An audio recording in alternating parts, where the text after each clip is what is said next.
I'm doing great. How are you? I'm doing well. It is so good to see you. I haven't seen you in a while, so I was really excited, to have this opportunity to talk with you. I agree with you. We don't get together enough, but yeah, thank you for reaching out to me. I'm looking forward to it. Awesome. Well, we're so excited because this is our 20th year, and I think one of the last times we brought the past presidents together, it was for the 15th anniversary, and that was a panel discussion.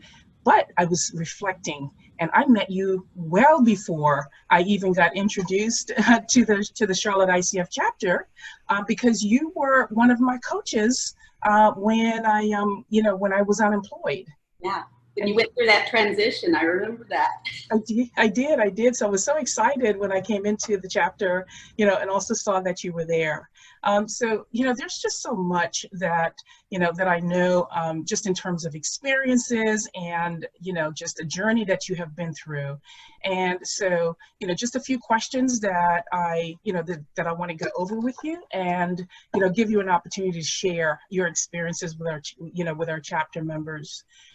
So I know the journey into coaching has not always been easy. Sometimes there have been barriers that we experience, particularly with a time, when coaching was not recognized as a profession.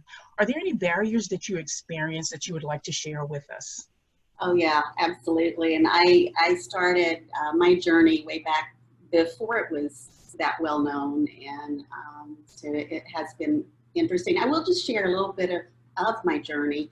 Mhm. We had moved from Charlotte to the DC area, and due to several things, I was thinking I wanted to be a therapist. So I literally started my education as went to school part time because I was Mhm. still working, and going down that road to be a counselor therapist. And then in the middle of the education, we were going to be moving back to Charlotte. So I Mhm. was faced with a dilemma.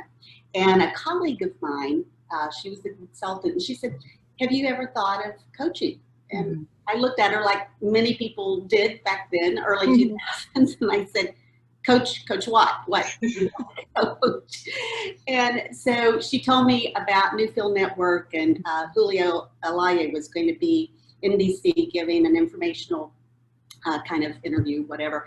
And so I learned about the program, and I went and I said, this is me. This is where Mhm. I'm headed. And so I was overwhelmingly convinced that that's Mhm. what I wanted to do. Mhm. So one of the main barriers, though, because that was early 2000s, was when I came back to Charlotte, telling people, explaining what is coaching. Mhm. They looked at me the same way I looked at her. What is coaching? Particularly because I was focused on some life coaching Mhm. individuals, not as much corporate, and those, it's more difficult to explain the value.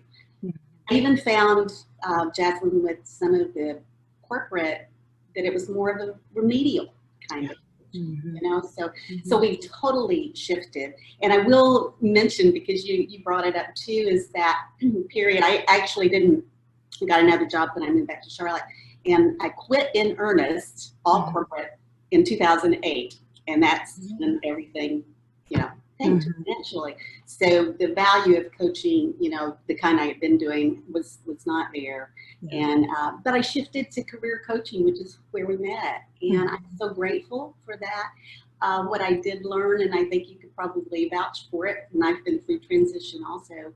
There's a strong component of life coaching when people Mhm. face career loss and transition. So I am delighted that we are in 2020 and seeing, a complete shift Yeah. in the acceptance and the Mhm. awareness of the value of coaching. So yeah, but it's been a journey for sure. Yeah, definitely has been. And yes, I remember that, that period of time. So with all of that and with this journey that you've been on, what was the first great impact that you had as a coach that you just knew that this is the career that you wanted? You talked a little bit about some aha moments and going through the training, but is there one in particular that you can think about? Absolutely. I think you, as well as I, have probably experienced so many aha moments for people, and it's just amazing and rewarding. But there's one that I've never forgotten, and this was early on. An individual lady hired me to.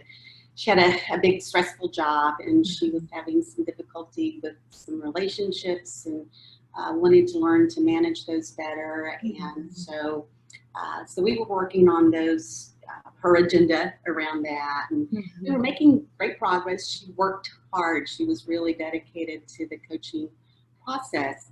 And then one of our sessions, she shifted. She introduced a whole new agenda, and it was so interesting because it was almost like a sigh, like, well, if only I would be doing this. And I was like, wait a minute. And my intuition kicked in and said, whoa, don't step over that. I'd like to say it was my really strong coaching skill that did that, but it was really intuitive. And I said, let's talk about that. And so everything shifted. Our agenda, we kept working on, her original agenda, but we shifted and we worked together for about 3 months, and she left her corporate job, started her own business, and she is still successful today.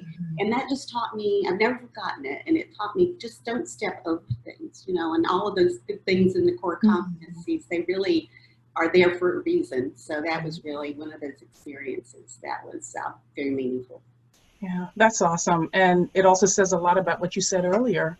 Life comes as a part of it. And, it's as hard as we may try from time to time, it's not always that easy to separate the two. They do come together at some point in time. So that's a great story.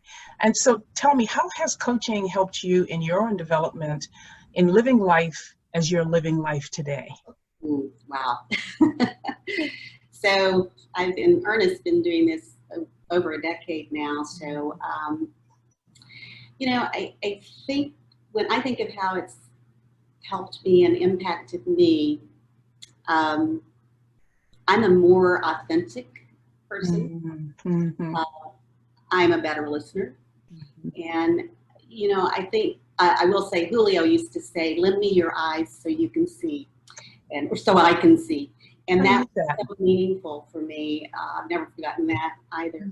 But when you think about how it really impacts us, I think we don't just do coaching, we embody it. And that's where I have found that it impacts every aspect of my life, every conversation that I have. I mean, I'm thinking as the coach does. So it's really been it's been a lovely journey, and I wouldn't change any of it.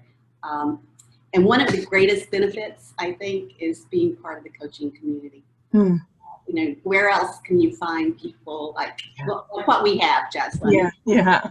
The ICF and all of that, but just across the world, the coaching community is wonderful, and that's a gift. Certainly is a gift. Yeah. Oh, great. Thank you so much. And I can see it in your face as you talk about it.